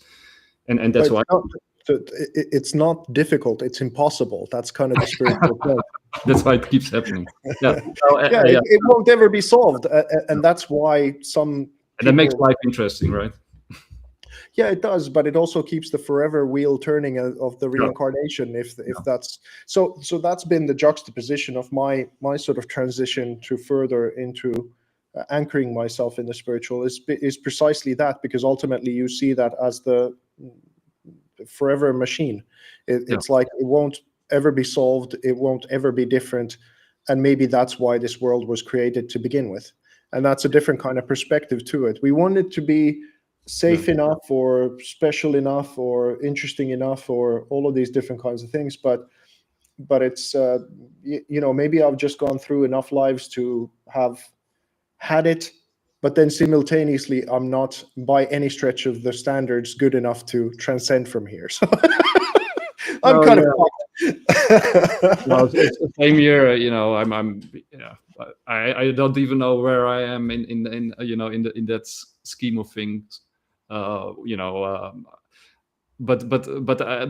just also to get to the other thing that you said about Bitcoin, right? Bitcoin, I think has the potential, like NFTs had the potential, and Web3 had the potential to become something really great and could really change society for the better. But at the same time, I actually saw this. I want to say, I saw this. What is it? Image, and it says U.S. banks can now act as crypto intermediaries. Right, so it was like a big, positive, supposedly positive message. They can now act as intermediaries for crypto.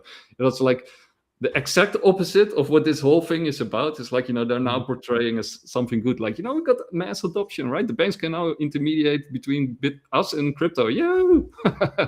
So Yeah, and it's because it's safe. yeah. So that's what we're saying, right? So these human impulses, and of course the elites at the same time, everybody is fearful, and they want to keep what they know, and they want to keep control, and they want to keep in power. And so this whole revolution has the potential to turn into its opposite, right? And it can be quite arguably in 010, the art exhibit, you witnessed exactly that. It was nothing but a casino, or more the same as the last 100 years. But there's, so what is the ultimate hopefulness? I think there's increments. There is a lot of positivity from decentralization, a lot of positivity from Bitcoin. There's a lot of positivity in the new attitude of the Zoomers, where they've had enough of the more of the same, even if they can't articulate it well enough, or there's going to be things that might be dangerous in the new directions of where they're headed. But that danger is also excitement from getting away from the drudgery of what's been going on for a long time, and kind of the young males going like, if the only thing that you have to offer us is that we're bad and inherently toxic or whatever, then fuck you. There's nothing worse than this, so we're going to go the other way and try to see if there's life on the other side of that. And I completely understand that, agree with it.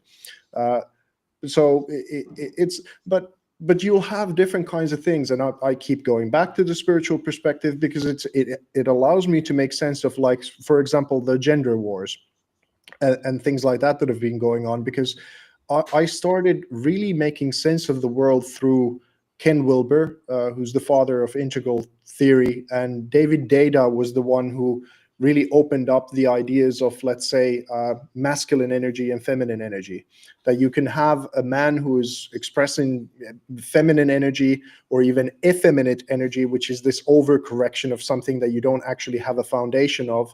Or then you'll have masculinity, but you'll have a woman who's expressing that masculine energy, and so forth.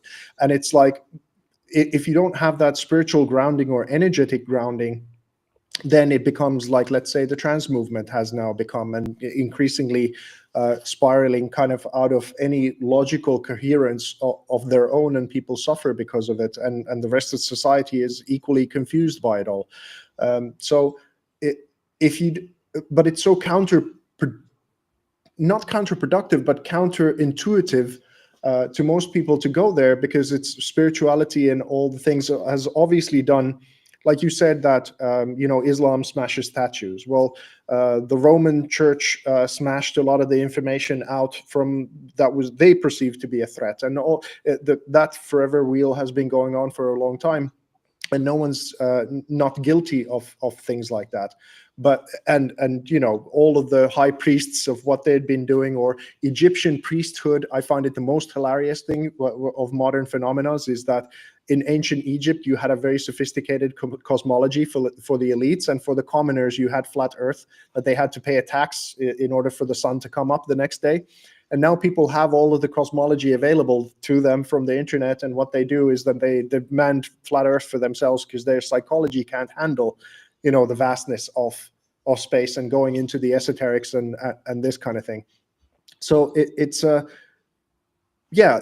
forever this thing that everything can be usurped, everything becomes supremacist, there is no peace, all of this kind of thing. But you can find a coherence of the worldview and embed it into the abstract in this way actually is more concrete.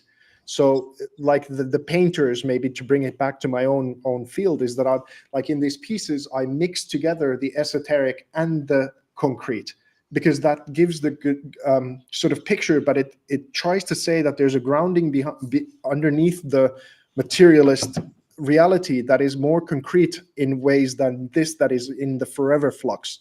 But in order to get there, you have to get past the different scammers and the different gurus that actually just wanted to bang a bunch of chicks. You have to get past the power dynamics of all whoever just wanted power and usurped it and whatever. But that's more productive has been more productive in my life to try and figure out what is the seeds from the weeds in the spiritual realm, rather than to try to decipher what the fuck's going on in the material world. Because it's in the movement, people say that, spiritual life is very difficult, but material life is impossible. And that's become a core tenet of my sense-making mechanism. And the more I enground myself in that, the better I feel. Yeah, I think we keep circling around Carl Jung. I think you're absolutely right. The Egyptians also usurped and took things for themselves, right? I mean, when you look at how they sort of date the pyramids, for example, it's because Ramses, put his name on it, and that's that's proof that Ramses built it, right? So basically, they claim these monuments for themselves by saying, "Oh, it's mine." And then probably transforming them into something else, and keeping this esoteric knowledge to themselves and giving something else to the public, right? So you keep having these recurring power dynamics, and also within the Catholic Church, as you say, like they either co-opted or culturally. What's the word that they nowadays use? Cultural appropriation. Yeah.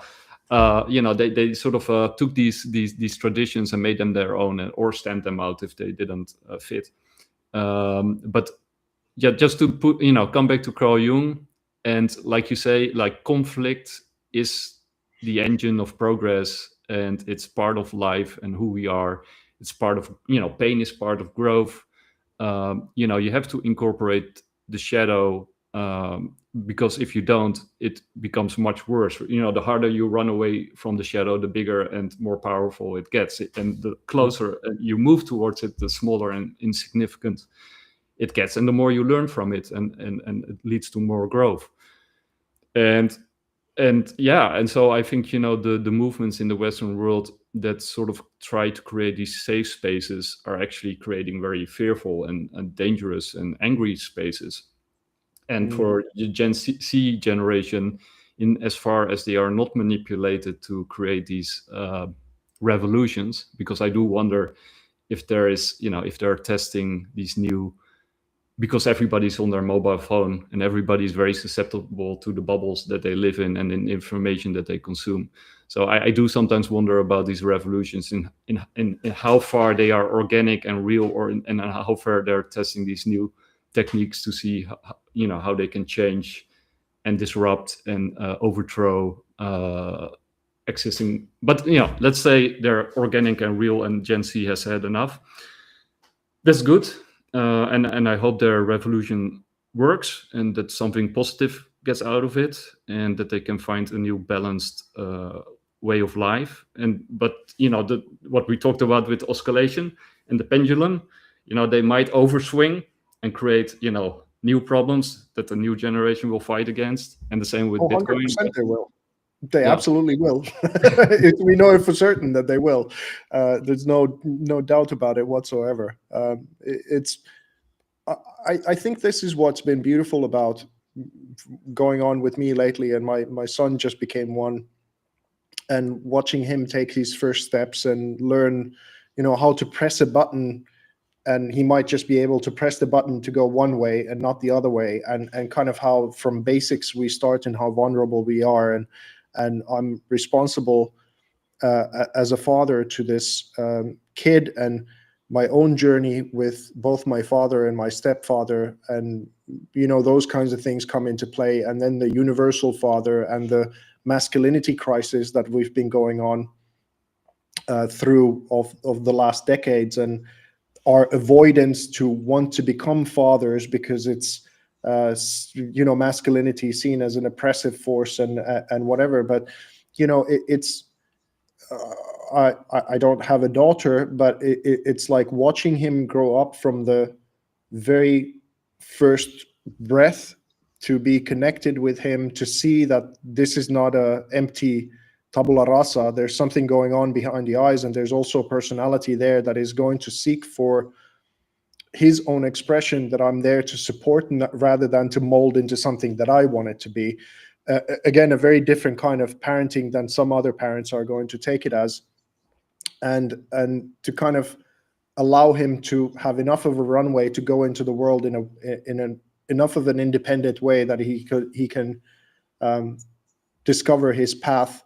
And it's such an honor to be a part of it, but it also puts so many things into perspective, because I can't remember who was saying this, but I thought it was a very fascinating thing that the Western discussion about abortions and reproductive rights and these kinds of things, and the diminishing birth rates of white societies, and that you have a lot of white women who have very much gone into these causes of climate change or gender or whatever it is, and they're getting increasingly later pregnant, if not at all starting their families. I think it's a disastrous figure, something like 40% of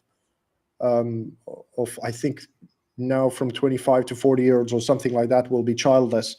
And that mama bear energy of protecting the infant from the predator is now going into these different causes, and not necessarily in a very grounded way. And I realized that in part had also been going on with me, because I'm a relatively old father at this point. And many of the windmills that I'd been chasing to fight in these things in the world might have been a little bit of a similar problem, that I've focused a little too much on the big picture of things and need to rein it now down to focus to being a good father and seeing how I could be helpful to my communities or my family or these kinds of things that you brought up.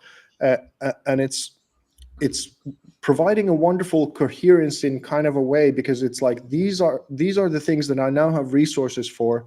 This much money and minimum I'll need in order for us to survive or have a roof over our heads. I just simply can't entertain for as long and sustained periods of time to anymore kind of go on these quote unquote crusades to figure out the roots of the world. But luckily, I'm at a phase where I think I also figured out enough that I don't have to do that anymore. I would have been endlessly curious to try and figure it out if I couldn't, and falsely saw that I won't be able to do it unless if I'm more by myself or with my family, with my wife, rather than having an extended family. But this is providing such meaning and such beauty and coherence, because just looking at him now, I go like, all of these theories about the equality of boys and girls, you go like, what fucking utter horseshit.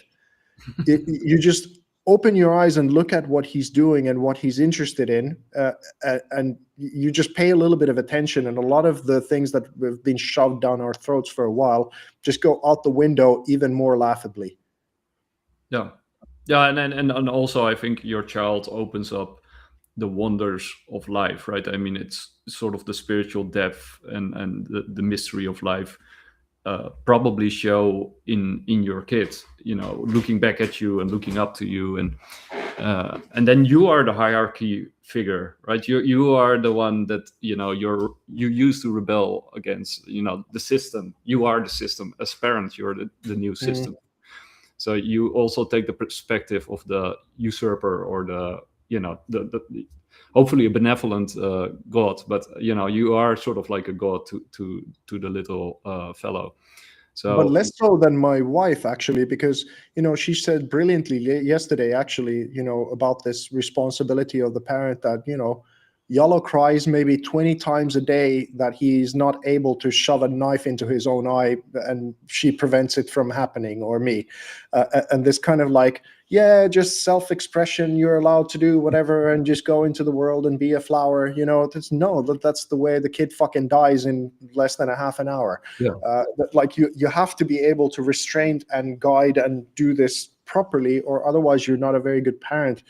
And as far as I understand, the thing that other parents hate the most when their kids come together is a weak parent, or giving some sort of an excuse that, this and that can do whatever. And they're just causing absolute chaos and everyone's life is screwed because, there's no discipline in the home or these kinds of things. It's endlessly teaching about grounding in reality rather than kind of just going super sort of spiraling into concepts that have no resemblance really of where we're at. Yeah, you have to set boundaries, right? And then parents who don't set boundaries outsource the discipline to somebody else. Like, oh, here's my kid. Good luck. Good And luck. Yeah. he's so free and expressive. He's wonderful. Take him or her. Yeah. So yeah, no, absolutely. And that, so boundaries and rules are, of course, necessary and very important. And not all of those rules are bad. Especially, most rules are actually good, right? And that's one of the problems, that especially the left doesn't seem to recognize, is that not an hierarchy is not always bad or evil, or repressive, or exploitive, or, I mean, in a way it is, but it can also, it is also sort of like a resource management, or economy basically means household. Right, so you have to set priorities, you have to make decisions, and if you decide something, it means you didn't decide the other thing, right? So and that means that you're sort of exclusive, you're excluding other options, right? And you're making decisions for somebody else in the household. So for those persons or for individuals in the household, it might seem repressive what you're doing by setting the priorities the way that you're setting them. But if you didn't, then the whole household would fall apart, and you wouldn't even have a household, and you would have chaos, right? So yeah, we keep circling back. It is incorporating the shadow. It's masculinity and femininity. It's balance. It's it's focusing on the individual, not the collective. And I think you're right. By establishing a family, all of these things become more apparent. Play on words. More apparent than if you don't have a family, and then you're more prone to fighting windmills. I'm still in the windmill phase. But I think if you really listen, that's what Bitcoin teaches. But I think there is the danger that Bitcoin becomes also a repressive or religion, or some people in the Bitcoin It community. already is. Yeah, so that's the part that I keep talking about, and I know it's very unpopular, and I'm not making very many friends, because here I am. Yeah. How many things have I critiqued during our now what have we been chatting for a couple of hours nearly? So I'm aware that the things that I'm saying are pissing off a lot of people and threaten their identity. But in actual fact, if there's a core to Bitcoin, if there's a core to a sensible self-expression and the sort of whatever expansion of humanity is that you don't get your identity tied to too small of a thing that actually becomes its own prison.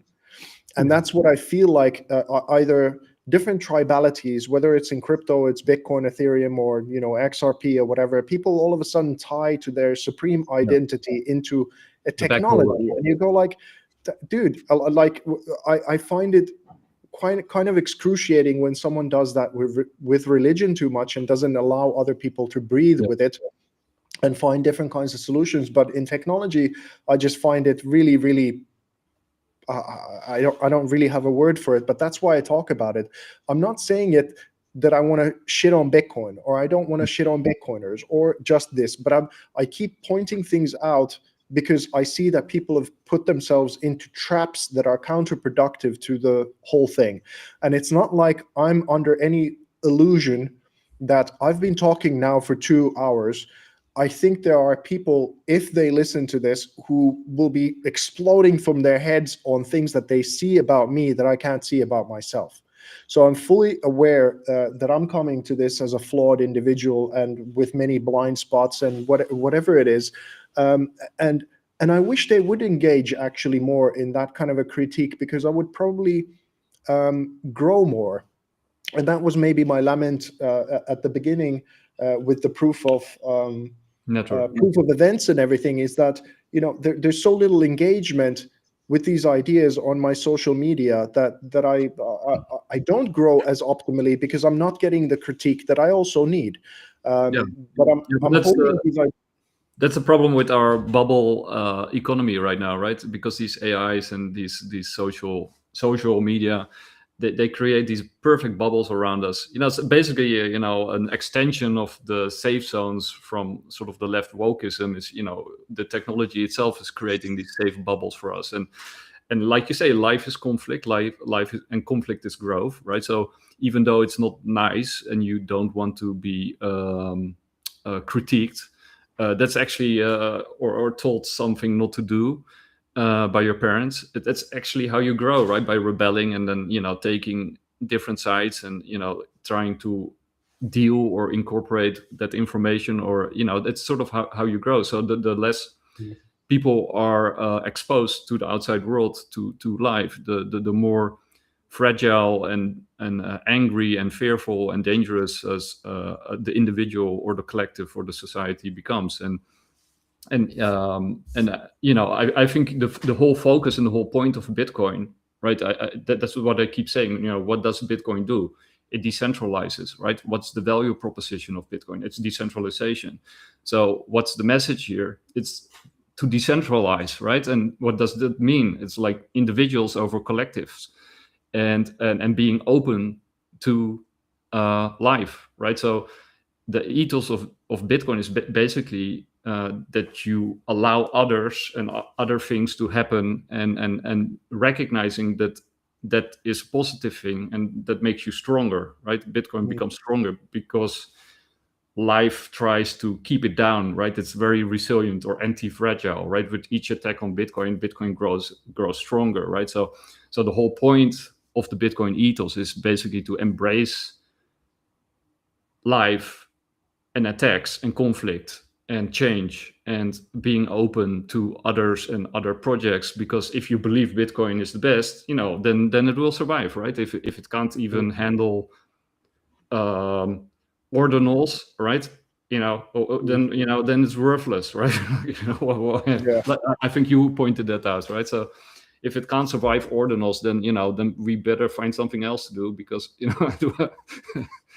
so but it's looking like it's surviving it just fine. Yeah, it does, right? So we should take we should take a lesson from Bitcoin, and do the same thing as what Bitcoin does. Grow with each setback or with each problem, and be welcome to competition, and the things that these other protocols and projects and developers try to teach us and talk to us, and also realize that Bitcoin won't fix everything in your life or in the world, right? It fixes a lot, but conflicts will remain as long as there are human beings, and hierarchies, and exclusion, and violence, and those things won't go away, right? And the people who believe that's the case are living in a fancy land. Well, there's actually a crypto meetup that is happening in 45 minutes. That's where I'm going from here. I'll just pack up the studio and go and hang out with like-minded individuals. So that's going to be a fun continuation of this Saturday to go and check out that kind of thing, because we do live in such a statist mentality altogether that it's kind of like fish in water. Most people don't even realize that they're swimming in it, and that's kind of I understand the antibody reaction of Bitcoiners, and even the roots of let's say very capitalist or libertarian or this kind of thing, of where it's coming from. But Bitcoin can facilitate also Bitcoin socialism, and in one way what it's doing, if you really look at the ethos of Bitcoin, it's redistributing wealth. There is a Marxian idea inside of it as well, if we're honest and look at the actual function of what is going on with it. And I agree that's to some degree that is very important to do. And then it centralizes, then it expands and decentralizes. So it's all of this thing. I just keep coming back to it that in Hinduism you get to a point where the religion, the centralized part of it, gets so corrupted that it needs to be exploded apart by Buddhism, and these are just the forces that we have to contend with, and then this shadow work that you you mentioned the Jungian thing. Listen, bro, I always enjoy these so much. We could really go on forever, and hope we do as long as we breathe. I really enjoy your company and the conversations, and I'm thankful that we can do this. I'm first of all, I'm really thankful that the studio thing is happening now. This is Yeah, I'll beautiful make that you a I little get. bit bigger again because it's really cool. Yeah, this is like a whole thing to be able to record some new stuff, try to find my tribe more and more. But you've always been at the core in the decentralized journey of helping discover new ideas. You're easy to talk to because even if I critique Bitcoin, I can be pro Bitcoin and we can find the nuance in between and discuss all of these ideas. It's just that our conversations, as far as these podcasts or hanging out with people, are to me one of the best examples of I'm able to freely express what it is that I have to say. We have so much good faith in between us that when we discuss, I'm trustful enough that I can say them, and we always land in a place where, oh, I hadn't considered that. That's an interesting idea, and maybe I can incorporate it into something that builds to be something better. But you can only do that with people who are kind of like-minded in this kind of way. Imagine how different this conversation would have been if your mentality would have been to come into this conversation to discover how you could pull a rug from underneath me or make me look like a clown, or just expose how, oh, you're just hateful towards Bitcoin or whatever. Because obviously, in the way that we talk or discuss, I'm talking about Bitcoin in this way because I love it and want it to become better. And some of the things that are going on in the community are not helpful, I think, not to me, but to the big picture either. And in this process of discovery, of talking about this thing, it's love where this is all coming from rather than hate, even though there are probably people, if they listen to this whole thing, they will come across walking like, I'm hating this or that or whatever. I don't think that hating on something wouldn't be worth my time, but healthy criticism of things in order for things to improve or to see an expanded view is really helpful. Yeah, no, absolutely, and that also fits, like what we said with what the Bitcoin ethos is all about. That Bitcoin grows from each attack, and that the community grows with each critique, right? So it would be a very dangerous situation where critique wouldn't be allowed within the Bitcoin community, because then I think the project would surely quickly die, right? And that's also how most religions and societies and civilizations fail, because they become brittle, and they lock down the hedges and hope for the best, right?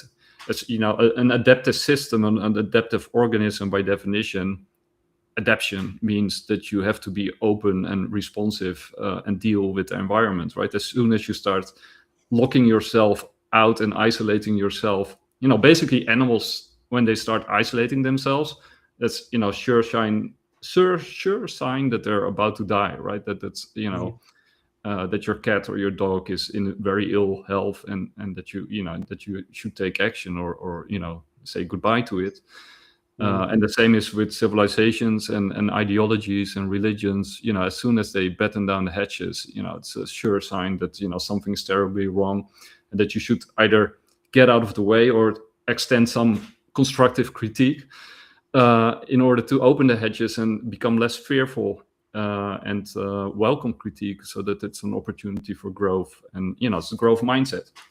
So yeah, no, absolutely, I fully concur, and I don't know what else to add to all of this. Thank you. I always enjoy these conversations as much as you do, and even though we're like-minded, of course, we sometimes have certain things that we see slightly different, or Yeah, we're not the same person, bro. we're not the same person, and that makes it fun, right? And yeah, no, yeah, I always love doing them, and yeah.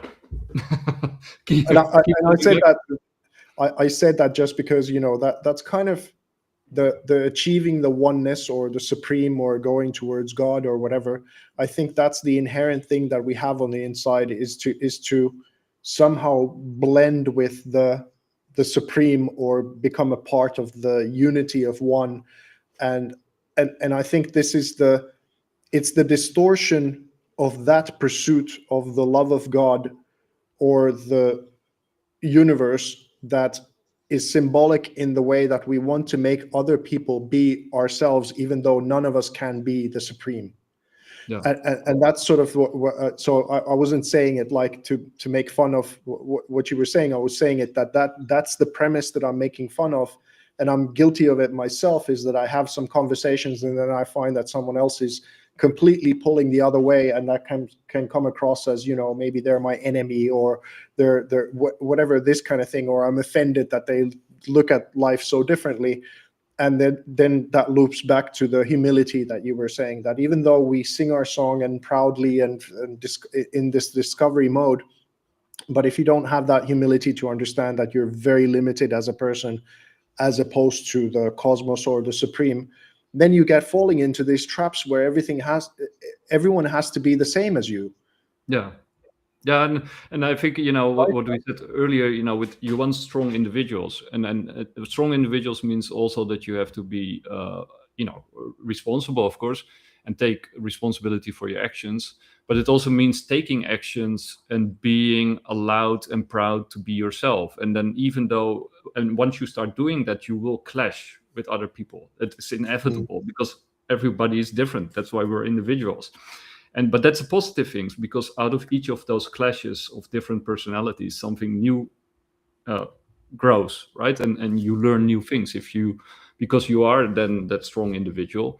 So that each clash and each interaction with another strong individual will result in new knowledge and new growth opportunities. And if you create weak individuals, which are fearful and living inside their bubble, first of all, they won't encounter other individuals, because there won't be any individuals, there will be collectives, and they will be the same, so there will be nothing for them to learn, and there won't be any growth opportunities. And the more they isolate themselves in their bubbles, the less growth, or actually degeneration, starts kicking in at some point, because if you're not moving, you're not standing still, you're actually sliding backward.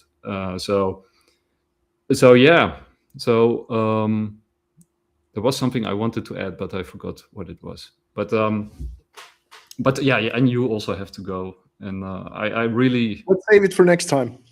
Yeah, I really enjoyed it. And I think this was a very spiritual and religious talk,